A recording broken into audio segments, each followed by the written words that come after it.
வணக்கம் நண்பர்களே, welcome to my channel let's play fantasy. இன்னைக்கு நம்ம என்ன மேட்சுக்கான ப்ரெடிக்ஷன் பார்க்க போறோம்னா, பிபிஎல்ல 19வது மேட்சான சிட்னி தண்டருக்கும் சிட்னி சிக்ஸர்ஸுக்குமான ப்ரெடிக்ஷன் பார்க்க போறோம்.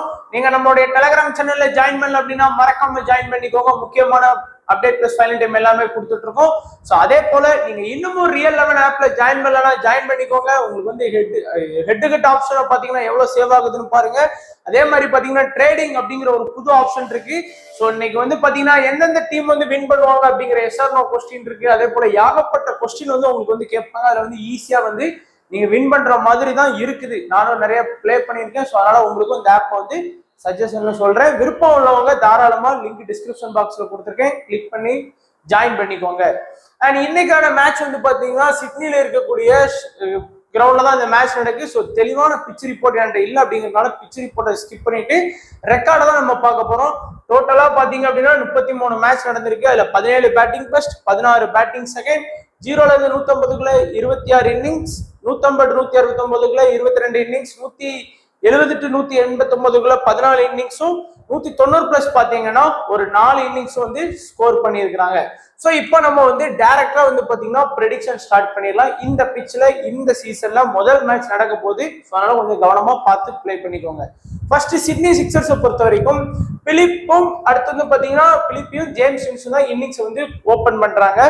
இதுல பிலிப்பை பாத்தீங்க அப்படின்னா ஒரு எல்லா சீசன்லயுமே வந்து பாத்தீங்கன்னா ஓரளவுக்கு ஒரு ஆவரேஜா ஆடுவாரு. இந்த சீசனும் அதே மாதிரிதான். பெருசா சொல்ற லெவலுக்கு ஆவரேஜ் ஆடுறதுனாலும் ஒரு 20 ரன் 30 ரன் அந்த மாதிரி ஆடுறாரு. பட் பிலிப்பி வந்து பாத்தீங்கன்னா ரொம்ப அக்ரெசிவா ஆடக்கூடிய பிளேயர். வந்தா வருது போனா போகுது அப்படின்னு ஆடக்கூடிய பிளேயர் அப்படிங்கறதுனால சில அன்னைக்கு பாத்தீங்கன்னா நல்லாவே ஸ்கோர் பண்றதுக்கான வாய்ப்பும் அதிகமா இருக்கு.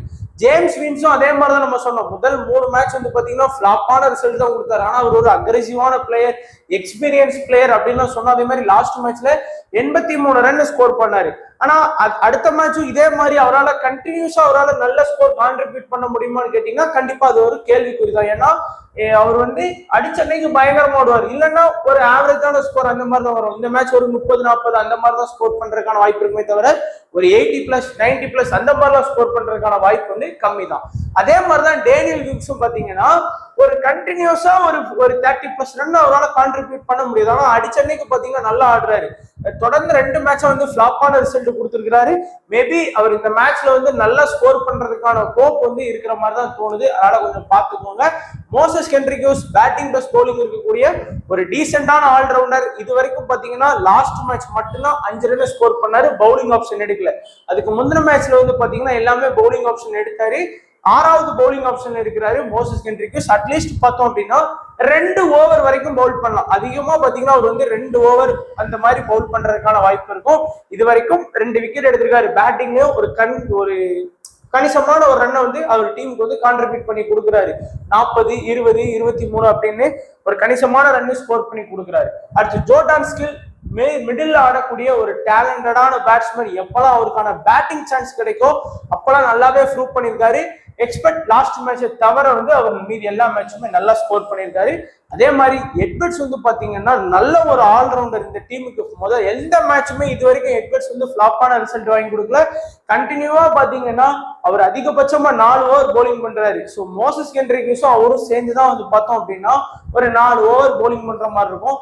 இல்ல அப்படின்னா அவர் அட்லீஸ்ட் மினிமம் 2ல இருந்து 3 ஓவர் வந்து பாத்தீங்கன்னா பவுல் பண்ணிடுவாரு எட்வர்ட்ஸ். பிளஸ் அவருக்கான பேட்டிங் சான்ஸும் இருக்கு. அதனால அவருக்கு வந்து நல்லா இம்பார்ட்டன்ஸ் கொடுக்குற மாதிரி பாத்துக்கோங்க. அடுத்து டேவிட்ஸை பொறுத்த வரைக்கும் பெருசா அவருக்கான ரோல் எதுவுமே இல்லை. பேட்டிங்கும் பாத்தீங்கன்னா ரொம்ப லோவா ஆடுறதுனால பெருசா இம்பார்ட்டன்ட் இல்லை. அடுத்து அபார்ட் வந்து லாஸ்ட் மேட்ச் வந்தாரு. முதல் மேட்ச் வந்து ஆடினாரு, 4 ஓவர் போலிங் பண்ணி 1 விக்கெட் எடுத்தாரு. கண்டிப்பா கம்ப்ளீட்டா 4 ஓவர் போலிங் பண்ணக்கூடிய bowler, wicket taking bowler. Minimum 1 விக்கெட்னாலும் கண்டிப்பா எடுத்து கொடுத்துருவாரு. அதே மாதிரி ஜாக்சன் பிரிட் இந்த சீசன்ல நல்லா போலிங் பண்ணிட்டு இருக்காரு. யாருமே பெருசா போக்கஸ் பண்ணல.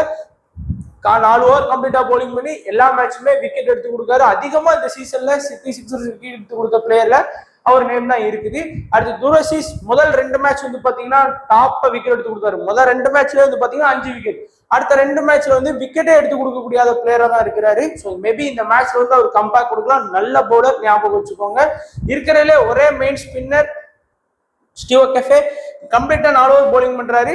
விக்கெட் வந்து எல்லா மேட்சும் எடுத்து கொடுக்கல. ஏதாச்சும் ஒரு சில மேட்ச் தான் வந்து விக்கெட்ஸ் வந்து ஸ்கோர் பண்ணி கொடுக்குறாரு. இப்போ வந்து நம்ம ஒரு இம்பார்ட்டன்ட் 7 அப்படின்னு பார்த்தோம் அப்படின்னா என்ன பொறுத்த வரைக்கும் இந்த மேட்ச்ல வந்து இப்போ டாப்ல இருந்தே வந்தீங்க அப்படின்னா பிலிப்பி வந்து முதல் இம்பார்ட்டன்ட்ல சூஸ் பண்ணுங்க, மோசஸ் ஹென்ரிக்யூஸை சூஸ் பண்ணுங்க, ஜோர்டான் சில்கை ஃபோக்கஸ் பண்ணலாம், எட்வர்ட்ஸை ஃபோக்கஸ் பண்ணலாம், அபாட்டை ஃபோக்கஸ் பண்ணலாம், டூரசிஸை ஃபோக்கஸ் பண்ணலாம் அண்ட் ஜாக்சன் பிரிட்டை வந்து ஃபோக்கஸ் பண்ணலாம். ஸோ இந்த 7 பேரும் பார்த்தீங்கன்னா என்னோட இம்பார்ட்டன்ட்ல வந்து இந்த 7 பேர் கொடுக்குறேன். இதுல கேப்டன் அண்ட் வைஸ் கேப்டன் யாருக்கெல்லாம் வாய்ப்பு இருக்கு அப்படின்னு பார்த்தீங்கன்னா இந்த மேட்ச்ல வந்து நீங்க கொஞ்சம் ரிஸ்கா ஃபோக்கஸ் பண்ணணும்னு நினைச்சீங்கன்னா நீங்க வந்து ஜாக்சன் பிரிட்டுக்கு கேப்டன் வைஸ் கேப்டன் ஃபோக்கஸ் பண்ணுங்க, டூரசிஸ்க்கு கேப்டன் வைஸ் கேப்டன் ஃபோக்கஸ் பண்ணுங்க, எட்வர்ட்ஸ்க்கு வந்து கேப்டன் வைஸ் கேப்டன் வந்து ஃபோக்கஸ் பண்ணிக்கோங்க.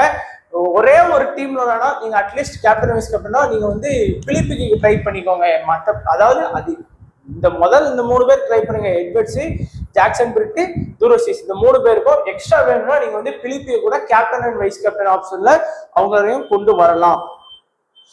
அடுத்து வந்து சிட்னி தண்டர். ஸோ இந்த டீமும் பார்த்தீங்கன்னா கொஞ்சம் நல்லா ஸ்ட்ராங் ஆடக்கூடிய டீமா தான் ஆடிட்டு இருக்கிறாங்க.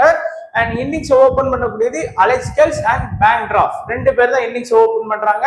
2 பேருமே கடந்த ஒரு அது பேண்ட்ராஃப்ல இந்த சீசன்ல சூப்பரா ஆடிட்டு இருக்காரு. எல்லா மேட்சுமே பார்த்தீங்கன்னா ஒரு கணிசமான ரன்னை வந்து கான்ட்ரிபியூட் பண்ணி கொடுக்குறாரு.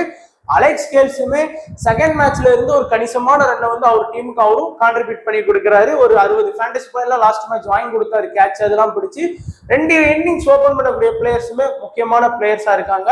அடுத்து ஷாங்கா வந்து நல்லா ஆடக்கூடிய பிளேயர், ஆனா கொஞ்சம் ஃபார்ம் அவுட்ல இருக்கிறாரு. 11-19 அப்படின்னு தான் ஸ்கோர் பண்ணியிருக்காரு. ஆனா லாஸ்ட் பிபிஎல் சீசன் ரெக்கார்ட்லாம் எடுத்து பாத்தீங்கன்னா ஷாங்கா எவ்வளவு பெரிய பிளேயர் அப்படின்னு தெரியும். ஓரளவுக்கு நல்லா ஆடக்கூடிய பிளேயரா இருப்பார். ஒரு எல்லா மேட்சுமே ஒரு 30+, 35+ அந்த மாதிரி ஆடி கொடுக்கக்கூடிய பிளேயரா இருப்பாரு. பட் இந்த சீசன்ல கொஞ்சம் ஃபார்ம் அவுட்ல தான் இருக்கிறாரு. மேபி இம்பார்ட்டன்ஸ் கொடுக்கணும்னு நினைக்கிறவங்க அவருக்கு இம்பார்ட்டன்ஸ் கொடுக்கலாம். அடுத்து ஒலிவர் டேவிட்ஸ் பொறுத்த வரைக்கும் பாத்தீங்கன்னா எல்லா மேட்சுமே ஒரு கணிசமான ரன் வந்து டீமுக்கு கான்ட்ரிபியூட் பண்ணி கொடுக்கக்கூடிய ஒரு பிளேயர்.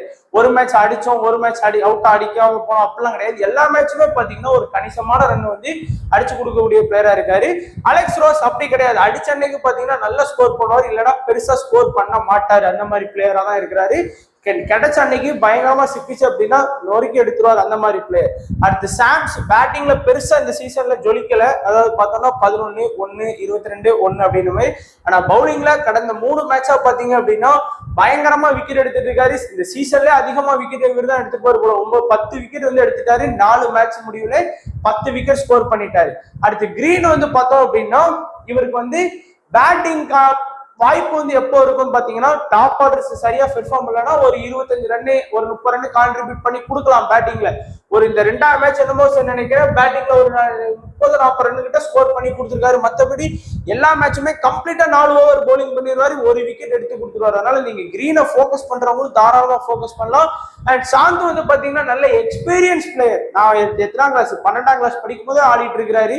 ஸோ இன்னமும் வந்து பாத்தீங்கன்னா பிபிஎல் சீசனுக்கு வந்து பவுலிங் பண்ணிட்டே தான் இருக்கிறாரு. லாஸ்ட் மேட்சும் 3 ஓவர் பவுலிங் பண்ணி ஒரு விக்கெட் எடுத்து கொடுத்துருக்காரு. மெக்காண்டர் வந்து பாத்தீங்கன்னா இந்த சீசன்ல ஒண்ணுமே பண்ணல அப்படின்னு சொல்லணும். எல்லா சீசன்லயும் பாத்தீங்கன்னா அவருக்கு லாஸ்ட் சீசன்ல அவர் நல்ல விக்கெட் எடுத்து கொடுப்பாரு, விக்கெட் டேக்கிங் போலரா இருந்தார். இந்த சீசன்ல 4 மேட்ச் ஆகி இன்னும் விக்கெட்டே எடுத்து கொடுக்க ஸ்டார்ட் பண்ணல. அடுத்து சாமன் கான் இந்த சீசன்ல ஒரு ஸ்டார் பிளேயரா இருக்காரு. சிட்னி தண்டருக்கு டெப்த்ல பவுலிங் பண்றதுனால ஃபுல்லா ஸ்டம்புக்குள்ளே தான் பால் போய்ப்பாரு. அது அவுட் ஆயிடுறாங்க நிறைய பேட்ஸ்மேன் வந்து. விக்கெட்டுன்னு பாத்தீங்கன்னாலே தெரியும் உங்களுக்கு. 6, 7, 8 விக்கெட் கிட்ட வந்து பாத்தீங்கன்னா இந்த சீசன்ல எடுத்துட்டாரு. ஒரு மேட்சுக்கு 2 விக்கெட் அப்படிங்கிற மாதிரி எடுத்து கொடுக்காரு. அண்ட் ஷாங்காவும் ஒரு நல்ல விக்கெட் டேக்கிங் போலர் தான். இந்த ஒரு மேட்ச் மட்டும் தான் விக்கெட் எடுத்து கொடுக்கல, ஒரே ஒரு மெயின் ஸ்பின்னரா இருக்காரு. கிரீனும் ஷாங்காவும் தான் மெயின் ஸ்பின்னரா இருக்காங்க. அதனால நீங்க தாராளமா ஷாங்காவுக்கு வந்து ஃபோக்கஸ் பண்ணலாம். இப்போ இம்பார்ட்டன்ட் 7 அந்த வயசுல பார்த்தோம் அப்படின்னா முதல் இம்பார்ட்டன்டா வந்து பாத்தீங்கன்னா நம்ம வந்து கொஞ்சம் வந்து சேஃபான ஆப்ஷனை விட கொஞ்சம் ரிஸ்கான ஆப்ஷன்லவே நம்ம போகலாம். ஃபர்ஸ்ட் வந்து பாத்தீங்கன்னா பேன்கிராஃப்ட்டுக்கு வந்து இந்த மேட்ச் இம்பார்ட்டன்ஸ் கொடுங்க, ஷாங்காக்கு இம்பார்ட்டன்ஸ் கொடுங்க. அப்புறம் பாத்தீங்க அப்படின்னா சாம்ஸுக்கு இம்பார்ட்டன்ஸ் கொடுங்க, கிரீனுக்கு வந்து இம்பார்ட்டன்ஸ் கொடுங்க, சாமன் கானுக்கு இம்பார்ட்டன்ஸ் கொடுங்க. அப்புறம் வந்து பாத்தீங்கன்னா சாங்கா கொடுங்க. ஸோ ஆல்மோஸ்ட் 6 பேர் பார்த்தாச்சு. 7வது வந்து பாத்தீங்கன்னா எல்லா மேட்சுமே நான் ட்ரை பண்ணியிருக்கேன் மெக்காண்ட்ருவை. ஸோ நீங்க அதனால நீங்க ட்ரை பண்ணணும்னா மெக்காண்ட்ருவை வந்து ட்ரை பண்ணிக்கோங்க. இல்லைன்னா Oliver David's my favourite player, நான் அவரை டீம்ல எடுத்து வச்சிருக்கிறேன். ஏன்னா எல்லா மேட்சுமே ஒரு 35 ஃபேண்டசி பாயிண்ட் வந்து கான்ட்ரிபியூட் பண்ணி கொடுக்குறாரு. பிளஸ் 40, 45 கொடுக்குறாரு. மெக்காண்டோ ஒண்ணுமே பண்ணல. பட் இருந்தாலும் நான் என்னோட டீம்ல வந்து எடுத்திருக்கேன். பட் நீங்க சேஃபான ஆப்ஷன்ல வந்து அவரை வந்து சூஸ் பண்ணிக்கலாம். இப்போ ஸ்மால் லீக் டீம் பாத்தீங்கன்னா உங்களுக்கே கட்டாயமா ஒரு சில ஐடியாஸ் கிடைக்கும். சிட்னி சிக்ஸர்ஸை பொறுத்த வரைக்கும் பிலிப்பி, ஹென்ரிக்யூஸ், எட்வர்ட்ஸ், டூரோசிஸ், அபாட் 5 பிளேயர் தான் நம்ம பிக் பண்ணியிருக்கோம். இங்க வந்து பாத்தீங்கன்னா பேண்ட்ராஃப்ட், அலெக்ஸ் கேல்ஸ், டேவிட்ஸ், சாம்ஸ், சாமன்கான், சாங்கா. இந்த ஒலிவர் டேவிட்ஸை பொறுத்த வரைக்கும் நிறைய பேர் எடுக்க மாட்டாங்க. அந்த இடத்துல நிறைய பேர் வந்து நீங்க டேனியல் ஹியூக்ஸ் வச்சு கூட ட்ரை பண்ணிக்கலாம், இல்ல அப்படின்னா ஜோர்டான் சில்க்ஸை ட்ரை பண்ணலாம். எனி பிளேயர் ஒலிவர் டேவிட்ஸ்க்கு வேலை நீங்க ட்ரை பண்ணிக்கலாம். பட் நான் வந்து எல்லா மேட்சுமே அவர் வந்து ஒரு 40ல இருந்து 45 ஃபேண்டசி பாயிண்ட் எடுத்து கொடுக்குறாரு. அதனால நான் அவரை ட்ரை பண்ணியிருக்கிறேன். மற்றபடி மோஸ்டா எல்லாருமே சேஃப் டீமோட வர்றதுக்கான வாய்ப்பு இருக்கும். இந்த இடத்துல நீங்க வந்து ஜாக்சன் பிரிட்டை கூட வந்து தாராளமா ட்ரை பண்ணிக்கலாம். அவ்வளவுதான். மற்றபடி யாருமே பெருசா சேஞ்ச் பண்றதுக்கான வாய்ப்பு இருக்காது. லாஸ்ட் மேட்ச்ல 83 ரன் ஸ்கோர் பண்ண ஜேம்ஸ் வின்ஸை கூட நிறைய பேர் எடுத்துட்டு வர்றதுக்கான வாய்ப்பு அதிகமா இருக்கும். கேப்டனை பொறுத்த வரைக்கும் மோஸ்டா எல்லாரோட கேப்டன் டேனியல் சாம்ஸ் தான்.